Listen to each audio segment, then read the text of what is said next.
Welcome back to the Lars Larson Show. Are we prepared for a ballistic missile attack? And are world leaders doing enough to sanction North Korea? Frank Gaffney joins me right now, the founder and president of the Center for Security Policy.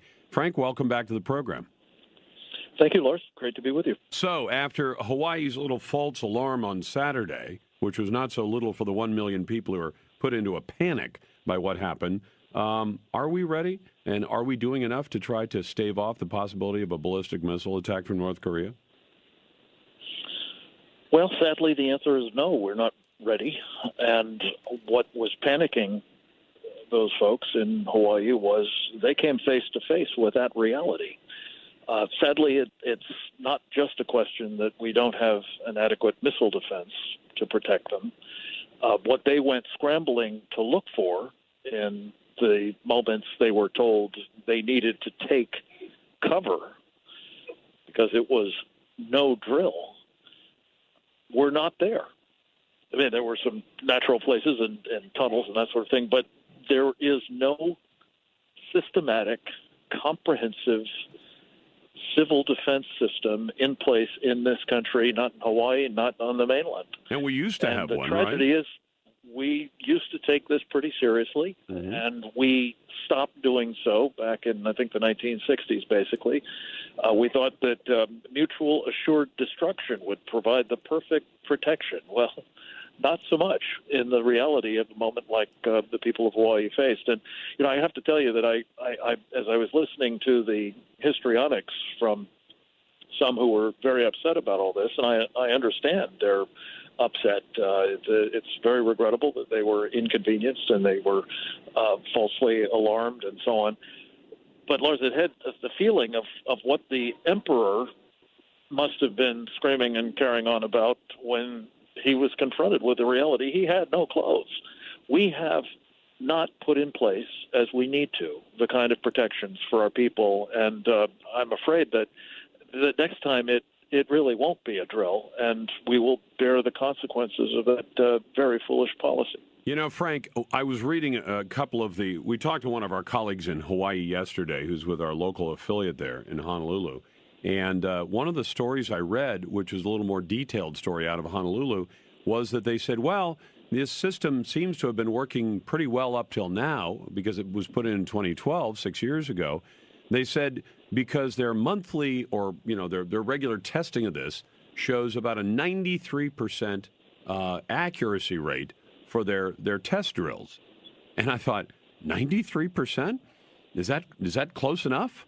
Because they said on some occasions they would, you know, do a test message out and the message wouldn't play or it wouldn't be audible or it'd be covered with other kinds of sounds. And I thought, boy, if you're protecting against North Korea or it's anyone else who has a nuke, whether it be Iran or China or Russia, and you're hitting a 93% mark on something that is literally life and death if it ever happens, I don't think they're nearly close enough. Well, of course, you'd like the testing and the system that warns people to work at 100%. That may be hard to achieve, but it shouldn't be insuperably hard. But, Lars, the point is, if you can warn people to take cover, but there's no cover to take, if you can warn people that there's an incoming ballistic missile attack, but there's no missile defense to protect them against it, you're essentially simply telling them, prepare to kiss your behind goodbye. And I think that's unacceptable on the part of the United States of America.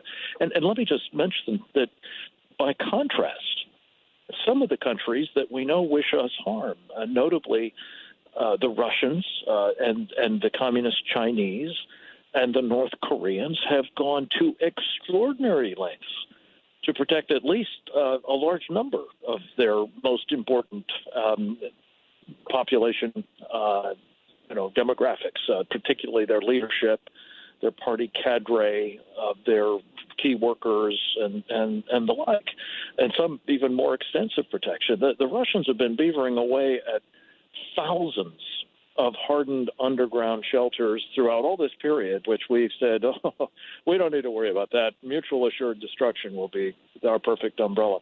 It ain't so. It never has been, and it's scandalous that we had to learn in Hawaii this reality. But fortunately, it wasn't the really hard way. The hard way may be coming.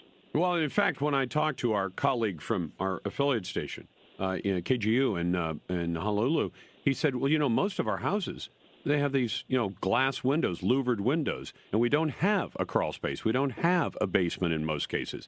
And my comment to him was maybe we need to do what Israel has done. When the first time I visited there over 15 years ago, they pointed out to me that every single new house built in Israel for a long time has been required to have a shelter, usually below ground. And does that add to the cost? Yeah, it does. And is Israel a less prosperous country than America? It is. It's markable. They're close, but they're not the same GDP or per capita GDP that we have.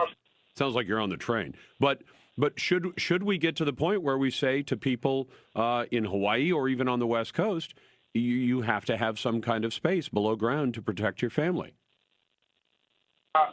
I am on the train as I often am when you call, Lars, I'm sorry to say. No worries. Yes, the answer is, of course. And unfortunately, again, now we're dealing not only with Russia and China that can range the entire United States, we're also dealing with North Korea, which can. So all of us have to be taking, prudent steps. And for those who don't have, spaces. No, it sounded like we might have lost you on the train, Frank. I think we had you drop out, but we very much appreciate you. Frank Gaffney is the founder and president of the Center for Security Policy. Frank, thanks for the time, and sorry about the technical interruption.